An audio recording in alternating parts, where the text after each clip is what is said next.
Cela fait déjà près de 24 heures que Martin Bakole a subi une défaite face à Joseph Parker. Un revers qui suscite de nombreuses interrogations parmi ses supporters et les observateurs du monde de la boxe. Cette défaite met-elle un terme aux ambitions du boxeur congolais de devenir un jour champion du monde des poids lourds? S'est-il laissé tenter par l'appât du gain au détriment d'un choix stratégique plus judicieux pour sa carrière? Réponse dans cette vidéo.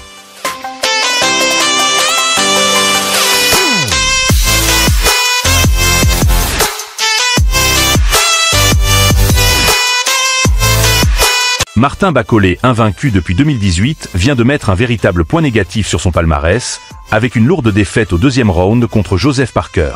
Certes, ce combat s'est fait dans un contexte où Bakole n'a pas eu le temps de se préparer, lui qui a été appelé à peine 48 heures avant le début de la confrontation. Cependant, Bakole n'était pas obligé d'accepter et semble l'avoir fait en raison du cash qui a été proposé, près de 700 000 €. Une décision donc prise sous l'effet de l'argent et qui peut mettre fin ou rendre extrêmement compliqué l'avenir si prometteuse qui lui était destinée. Maintenant que le mal est fait, comment s'annonce la suite pour Bakole? Nous allons répondre à cette question en imaginant 4 scénarios probables. Premier scénario. Du fait de sa défaite contre Parker et ce malgré les contraintes, la fédération décide d'annuler le combat prévu contre Ajagba en mai, combat qui, je vous le rappelle, devait désigner un futur challenger probable au traité RE. Cette décision ralentirait donc l'avancée de Martin Bakole, qui redeviendrait un boxeur presque lambda, lui qui, je vous le rappelle, avant le combat contre Parker, était vu par beaucoup comme l'avenir de la catégorie. Deuxième scénario. Bakole est récompensé de sa bravoure et de son courage d'avoir accepté le combat. Le combat contre Ajagba n'est pas annulé mais juste reporté. Il le gagne et obtient une demi-finale pour une chance mondiale contre Joseph Parker.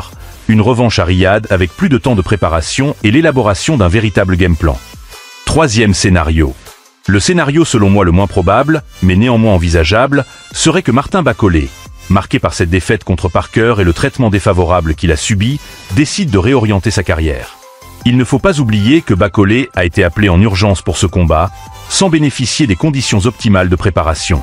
Contraint de voyager dans des conditions difficiles, passant près de 15 heures dans un avion sans le confort d'un jet privé, il a peut-être ressenti un manque de considération de la part des promoteurs et des organisateurs. Face à cela, Bakole pourrait arriver à la conclusion que ses chances de décrocher un titre mondial sont désormais réduites et opter pour une carrière axée sur des combats bien rémunérés, sans réel enjeu sportif.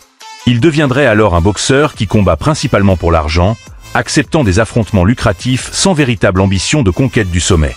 Ce choix, bien que regrettable pour ses fans, ne serait pas surprenant dans un sport où les sacrifices sont nombreux et où la reconnaissance n'est pas toujours à la hauteur des efforts fournis.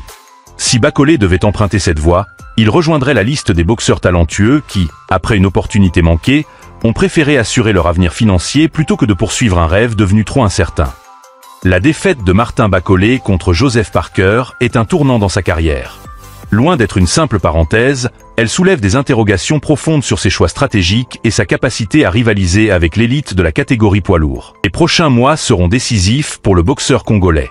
Il lui appartient désormais de prouver qu'il a encore sa place parmi les meilleurs et qu'il peut rebondir pour aller chercher son rêve de ceinture mondiale.